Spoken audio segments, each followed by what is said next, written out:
What's good, everybody? I'm Keandre. This is HoopIntellect, and welcome back to the channel. Now, we are here at the start of another year. Got college basketball right around the corner. NBA has started all the way back up, so it's a great time of the year, great time to be a Hoops fan. Now, as for this board in this upcoming class that we're about to get into, there is significantly more talent towards the top in comparison to last year, but I do think the talk about it being the best class in years or any superlative like that is a little premature. Now, maybe that does end up being the case, but based off of who they've been to this point, I would hesitate to set the bar quite that high for them. Now, there will be an extension of this board dropping shortly after this, talking about those outside of the top 60 and more of a podcast style, so be on the lookout for that if it hasn't dropped already. But yeah, be sure to leave a like and subscribe, and let's go ahead and get into it. Flagg is a top guy in the class for me to start, and I think he has the best combination of attributes right now. He's as elite defensively as almost anyone the last several years. He's got great size, he's productive as a play finisher and off-ball guy, he can drive it and knock down spot threes, and the biggest separator for him to me is his feel. Now, he has been somewhat limited as a self-creator in the past, that's his biggest swing, but he's made progress in a way that makes me comfortable having him here. Now, I am open to others proving to be the guy. I don't want to completely wrap things up in October, but the way he impacts the game in all facets, I'd anticipate he stays here. Dylan Harper is my number 2 to start the year. I was impressed by him in Rutgers' exhibition in the way that he controlled the game, his pace, the ability to create shots, and also defend at a high level when needed. And those are all great tools as a big guard. Now, I'm interested to see exactly where the shot is at and in him as an athlete, and then it's more of a micro issue, but his lack of elevation in the mid-range has continued to be an interesting habit. But overall, there's not much to gripe about with him and his game, and right now he gets the edge over Ace and others for me just because I trust him as a decision maker and his ability to put pressure on a defense in more ways. That'll be an ongoing outside battle to watch as Rutgers aims to win as many games as possible. I can kind of sense Ace Bailey is going to be one of those prospects who just brings out a particularly annoying conversation from all angles, and it almost starts to feel personal. But a 6'9" wing who can make shots on the perimeter in the way that he can, is an explosive athlete at the bucket, and also has the versatility to defend in a couple spots, is something I'd anticipate will be highly coveted. Now, he does currently have some flaws as a decision maker. He lives on a tough shot diet and rarely gets to the rim, partially due to some concerns in his handle. So a lot of this year will be about his progression in those areas and what it looks like when he is met with those nights when his shot isn't falling. But in saying that, he's a really fun prospect who got off to a great start against a tough St. John's team, and he'll certainly be one of the main guys to follow. The top freshman I think I'm most interested to watch this year is Baylor's VJ Edgecombe. I think he brings a lot to a team as a 6'4" guard who is super athletic, is a stout defender, and an effective off-ball scorer. Now, his growth as a ball handler and pull-up shooter will be the key to him fully maximizing his talent and proving he belongs in these top 5 combos, but I'm as confident in him being a high-level contributor as almost anyone. He just checks too many boxes on and off the floor, but his ceiling and nightly impact will be determined by those areas.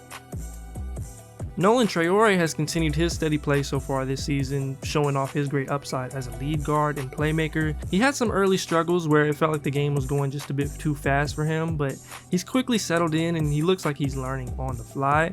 I'll be interested to see how he develops and handles different situations and where his finishing goes and some of his shot both off the dribble and off the catch. Now, there are a handful of lead guards that I think can make some noise in the top half of the lottery, but Traore looks like he'll be at the top of that list. Duke's Con Knipple looks like one of the most compelling players outside of the top 5 right now.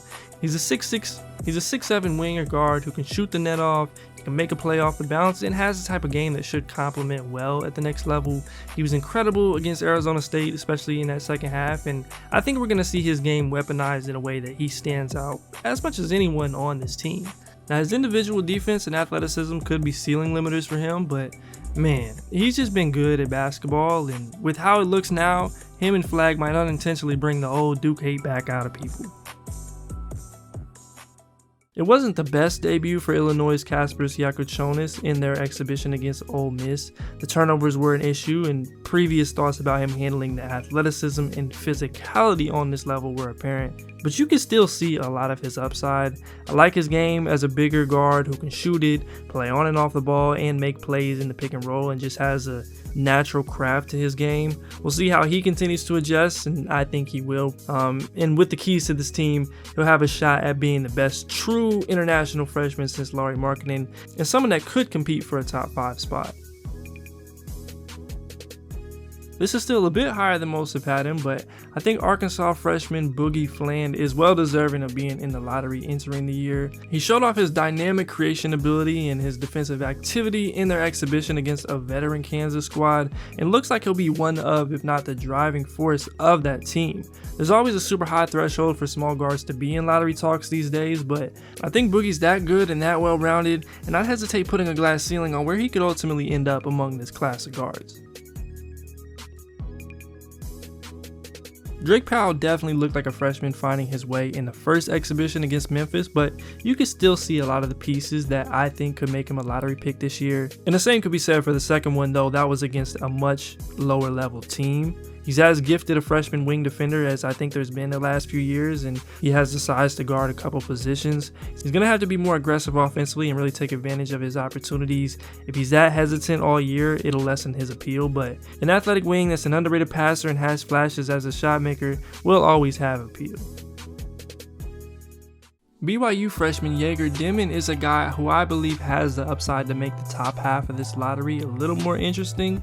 He's a 6'8" guard from Russia who's coming out of the Real Madrid system and can operate as a big initiator. He's a dynamic passer, he's capable of getting a shot off the dribble, and though I question some of what role he fits into best at the NBA level and his frame among a few other things, I keep coming back to his upside, and for now that'll keep him in this potential late lottery group.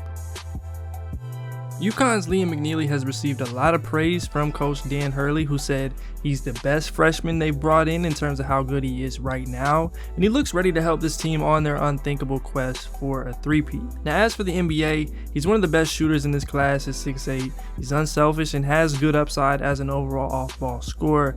I want to see how well he adjusts as a one-on-one defender and how much he can possibly show as a creator within this offense, but I think he's got a lot of upside as a star role player, and that'll likely land him anywhere from like the top 9 to the late teens or early 20s in this draft. Kamal Malawach is as interesting a prospect as anyone on this Duke team. I kind of know what I'm getting out of the other guys for the most part, but Malawach has this great upside while still being pretty new to the game. He's a 7-footer who can protect the rim, finish plays, and has long-term potential as a shooter, but there are questions in his positioning and ability to move in space defensively, among some other things around the edges, but he's already shown a lot of flashes to this point. Hopefully whatever hand injury he's been nursing doesn't affect him too much, because best case I think he could get in the mix in the top half of the lottery. There's been a lot of positive buzz coming out of Texas about Trey Johnson, and that's only continued to grow since he dropped 31 in a private scrimmage against Colorado. He's a 5-star freshman guard who is one of the most compelling shot makers in the class, and at least capable as a playmaker and defensively when he's locked in. Now his biggest questions in the past have been in his ability to get to and convert at the rim, which is a major key, but his all-around skill set as a bigger guard put him high on the watch list. The scouting report is fairly clear on Colin Murray-Boyles heading into the season, and I think that's a good thing. He's a 6'7" forward who was extremely productive in year one, showing good defensive versatility, a knack for scoring the ball on the inside and making plays for others. And if he can expand his game to the perimeter and be more of a shooting threat, he'll likely be a shoo-in for lottery conversations. Now if not, as I've said before, I'm not sure where I'll end up valuing that type of player, but if the production is also matched again, he could ultimately be worth a longer term gamble, depending on how everything else plays out. Georgia freshman Asa Newell is a 6'10" big with intriguing defensive versatilities and abilities as a play finisher.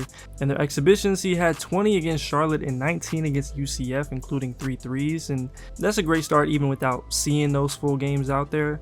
There will be questions in his shot and how much 5 he can play, among other things, but if he's producing in the half court and shooting it like that, he might quickly get into the lottery. Ratio Farm Ohm guard Ben Seraph has been one of the most intriguing international prospects as a lefty guard with great craft, passing upside and the ability to hold his own defensively, and he's done it all pretty consistently to this point. Now, his exhibition against the Portland Trailblazers highlighted some of the previous concerns I had in his ability to separate and in his handle against greater athletes, and it also highlighted the emphasis that'll be on his shot heading to the next level. So I think that combination could make him less intriguing than his production would suggest, but we'll see how he evolves over the year and try to properly project who he can be, because the talent is there. Will Riley's upside is easy to see.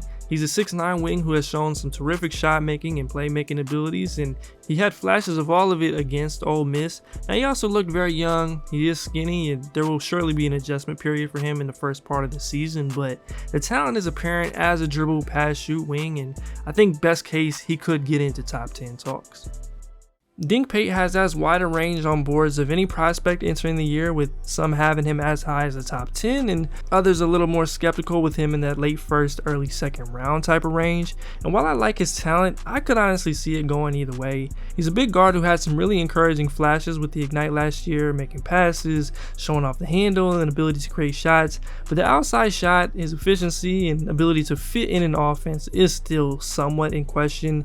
He'll have a great opportunity to show and prove with Mexico City in a little bit of different situation than Ignite, so I'm excited to see what he does, and I think best case he could end up a lot higher than this.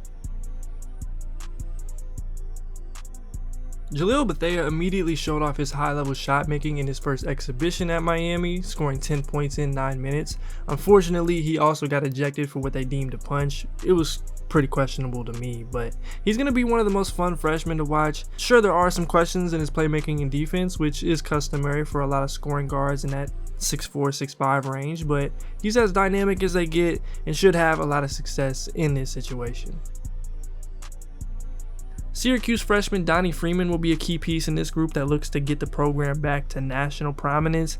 He's a 6'9" forward with good athletic tools, defensive versatility, and the upside to stretch the floor. I think we'll have some things to work through in terms of physicality and completely finding a home as a scorer, but he's got lottery upside and could crash the party a little bit if he's continued to progress.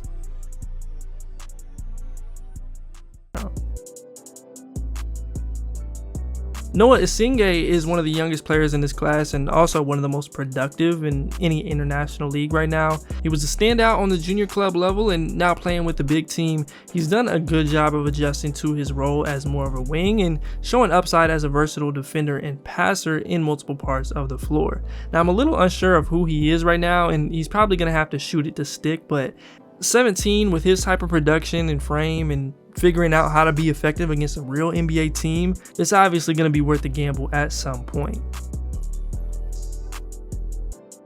Hunter Sallis established himself as one of the best players in the ACC last year and will look to build on what was a compelling draft case last year. A 6'5" guard who put up 18, 4, and 2 in a BPM of 6 while shooting 40% from 3, Sallis will look to maintain his balance of consistent shooting and shot creation off the bounce and show that he's elevated physically and as a playmaker. If he can do that, he'll be in All-American conversations and first round, even as a senior. LeBaron Philon is one of those freshmen I've kind of been on the borderline about heading into the year because the talent is there to be a first round pick, but there's also a lot of guys on this Alabama team. But right now it looks like he's going to get at least enough opportunity to show what he can do. He's a 6'4" guard who stood out as a shot maker and defender, and doing it on what should be a Final Four team would only add to the resume. Xavier's Dalen Swain is one of my favorite sophomores entering this season, and he should be part of a really tough team. I love the defensive upside that he has on the wing. I like a lot of the flashes he had as a ball handler and playmaker last year, and if he can show more as a shooter and show the evolution as a higher usage offensive player, he's going to be someone with interest as high as the first round. Alex Tui has continued his solid start to the season for the Sydney Kings in the NBL. He's a 6'8" wing who can shoot the 3, is a heady team defender, and has looked more comfortable with the ball in his hands. Now, I'm still interested to see where exactly the shot goes. He hasn't exactly been trending upwards lately, but he's a projectable role guy and one that could get into the 20s best case scenario if he can continue to establish himself. I still feel like Darion Reed could end up the odd man out on one of the deepest teams in the country at Bama, but his defensive abilities, his energy, and off-ball scoring upside are very intriguing for a wing/forward, and that was all there in his exhibition debut against Wake Forest. They did have a couple guys out in that front court, but if the opportunity is there, I'd expect him to be someone that's impact is immediately felt from those effort plays, and then we'll see where everything else is from there. Carter Bryant will come off the bench for this Arizona team, but he has a skill set that could make him a one-and-done prospect, and he showed flashes in their exhibition. He's got prototypical wing size at 6'8", 6'9". He's a capable defender. He can knock down shots and make a play when needed, and if he can really lock into his role and contribute within that, I think he could end up being worth drafting, even if he doesn't show the full repertoire that we've seen, at least at times in the past. Everything that's been reported and I've personally heard about Maryland freshman Derek Queen going into the season has been overwhelmingly positive. He's one of the most skilled bigs I've watched in the last several years. He's a tremendous passer regardless of position, and he looks to have already made a lot of progress in his body. I'm most interested to see where he's at defensively because he is a bit undersized at the 5 and not the quickest or most apt rim protector. And then I also want to see where the shot is at, but I'm comfortable having him here for the time being, and even if he's like ultimately more of a Naz Reid third big type, I think that could still be a really valuable player. I'm rolling with Cannon Catchings on his board entering the year, even though I think he could be a multi-year guy. But a 6'8" wing who can shoot it, put it on the floor a little bit, is a fluid mover, and has upside on the defensive end is intriguing. He'll likely be contributing off the bench to start the year, but I think he's worth including along with some of these other freshman wings for now at least.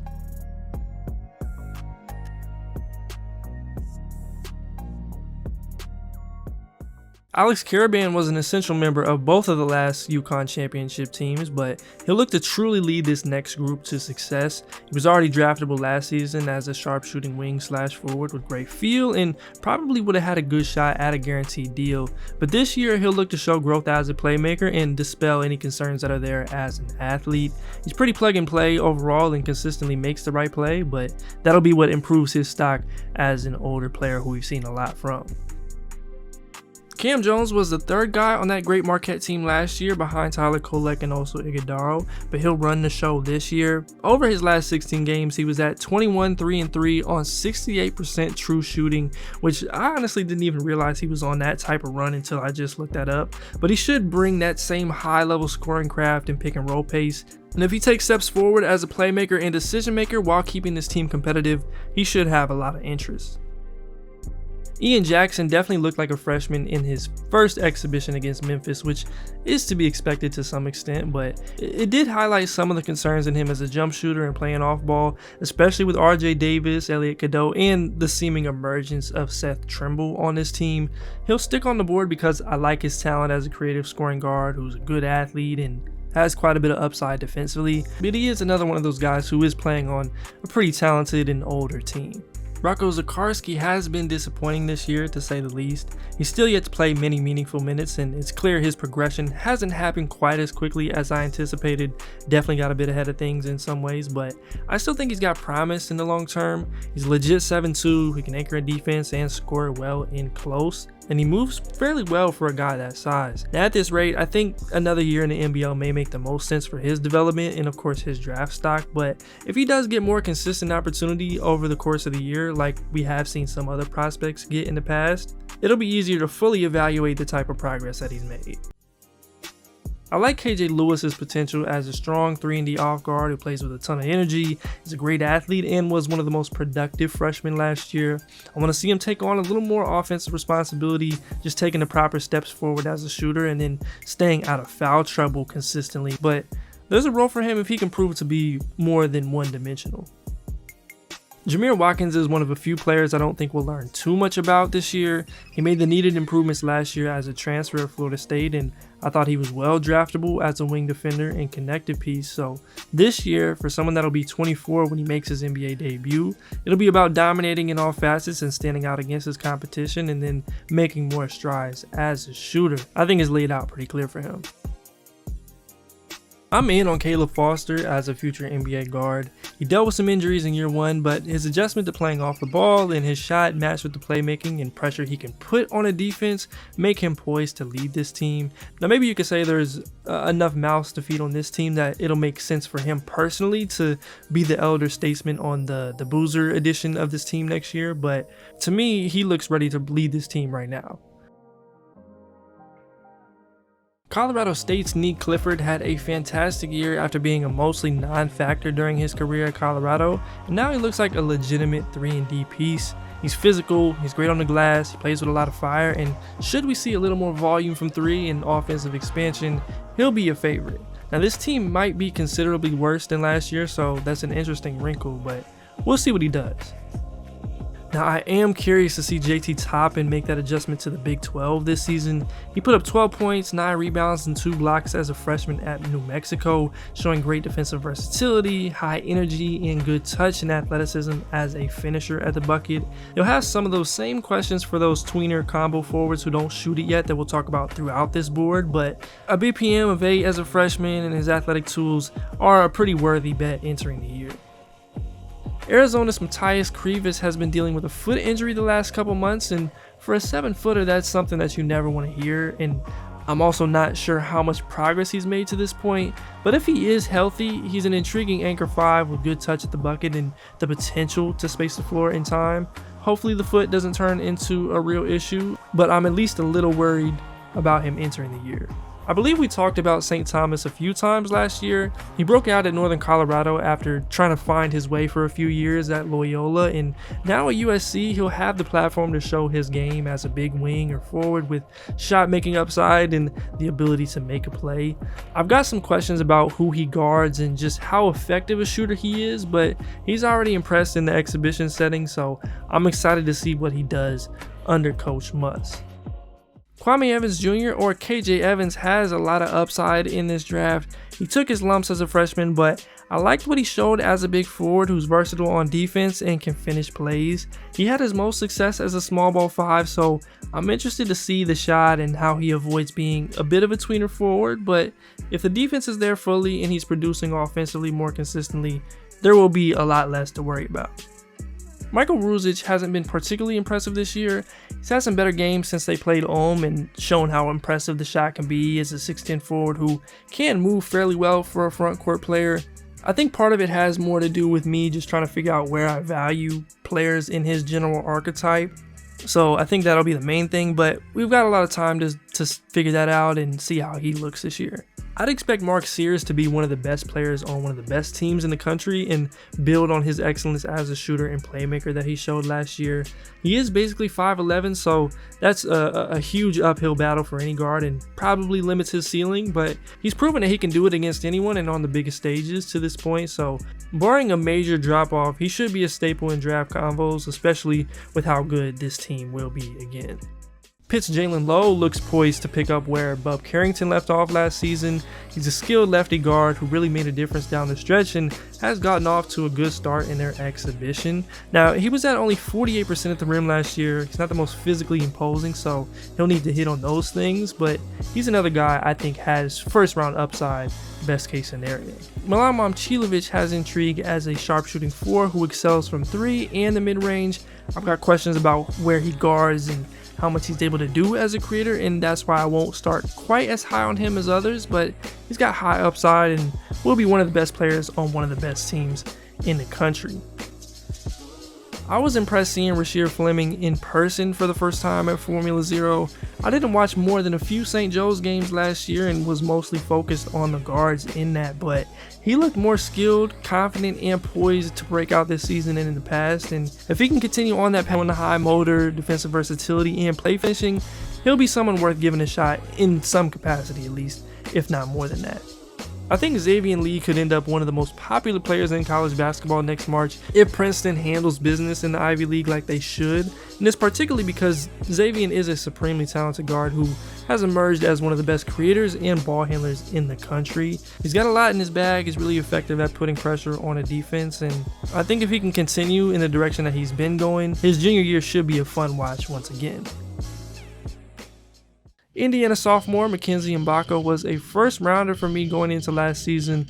I really liked his shot making upside as a 6'9 wing / forward, but the questions about him as an athlete and defensively mixed with a rough shooting start made him more of a long-term play. I still think it'll take some significant improvement in his handle and as a playmaker to really get back firmly in the first round, but a big wing shot maker who can score inside and hold his own defensively is always intriguing. Whenever the version of Tyrese Proctor who went 0 for 9 against NC State and completely disappeared in games his team needed him the most is fresh on my mind, I don't have any issues somewhat writing him off as like a top 40 guy in the draft, but on the other hand, you've also got a combo guard with good size who has a great handle, can defend and be a threat from the outside, and that player makes sense in a lot of spots. Now maybe that ends up being too optimistic, but I'm still intrigued by who he can be and think he's the X factor for Duke accomplishing their goals this year. Jackson Robinson has a clear case as a potential pro. He's worked his way into a knockdown wing shooter at 6'7" who can get to a 1 or 2 dribble pull-up, and following his coach to Kentucky from BYU, I'm interested to see the progress he's made physically and as a defender. He'll need to do more as a playmaker on offense to be more than like a wing shooter flyer, but if he does what he did in the last turning game more consistently, he'll be in excellent shape. I've definitely put a little too much weight into Peyton Sandford's combine performance earlier this year because he definitely belongs here. His wing shooter is expanding his game in the supporting areas. Not necessarily the best mover or athlete, but the appeal is obvious and hopefully he's taken a lot of that from the process and applied it to his game this year. Mega should have at least one notable prospect in this draft, and this year it looks like Bogolja Markovic may take that crown. He's about 6'11", 7 foot with terrific fluidity. He can handle it a little bit, he can score on the interior, and has shown upside as a shooter. He's not particularly great protecting the rim, but he's very coordinated and is able to cover ground in a lot of different spots. I'm excited to see how he grows over the year, but right now I think that he's a really interesting piece and wouldn't be surprised if he emerges as a first rounder or at least gets in that conversation. We've talked about Zvonimir Ivicic for a couple years now, and his skill set has always been intriguing for a 7'2" big man. He's got the potential to shoot it, he can pass it, he's a good mover, and he can block shots. Now there's a lot I want to see from him as a decision maker in his physicality and his technique on defense, but there aren't a ton of guys who can do what he can, and he was a real difference maker against Kansas last weekend. I like Michael Ajayi's upside as an off-ball wing who scored in multiple spots on the floor and has been effective from 3 on lower attempts. He's been okay defensively to me. I kind of worry about just how quick he is in handling more NBA level wings, but he's well rounded and should have a great opportunity of playing winning basketball this year at Gonzaga. Texas Tech junior Darion Williams has appeal as a physical shot-making wing that's a smart defender and good rebounder. He made a ton of progress transferring as a sophomore from Nevada, and if he continues and dispels concern in his foot speed defensively, he should be someone with a real projectable role. UConn is going to have a few guys step up in a big way this year, and I think Jalen Stewart will be one of them. He plays spot minutes as a freshman, and I think his defensive versatility matched with a solid offensive skill set will be a difference maker, especially if the shot comes along in a bigger role. Players like Keyshawn Gilbert are why I'm trying to add to the types of content I do this year. He had a tremendous start to his sophomore year at UNLV. He quickly got on NBA radars from there and then transferred to Iowa State and was underratedly good for that squad as a combo guard with good size who can score it in a few ways and defend in multiple spots. And I think if the shot continues making progress and he can bring it consistently, he'll be well on his way. I wouldn't be surprised if Owen Freeman is Iowa's best NBA prospect by consensus early in the season. He's a 6'10" big who has great touch on the interior, he can pass it, he's a steady presence defensively, and already looks more physical than he was as a freshman. We'll see how much he's improved this year, but he's a name to watch in the Big Ten all year. Johni Broome has produced his entire college career, and though he doesn't look like the ideal NBA big man in terms of raw athleticism or length, I'm intrigued, especially with the way that he's brought his game out to the three-point line. He's a positionally great defender, he's a magnet for the ball, and an efficient scorer on the offensive end, and if he duplicates another All-American season, he should be a notable name in the second round. And here's a look back at the entire board.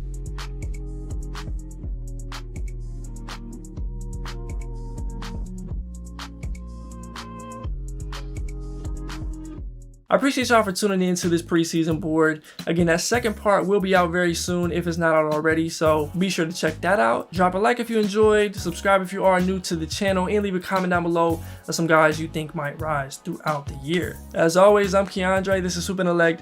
Until next time, I'm out.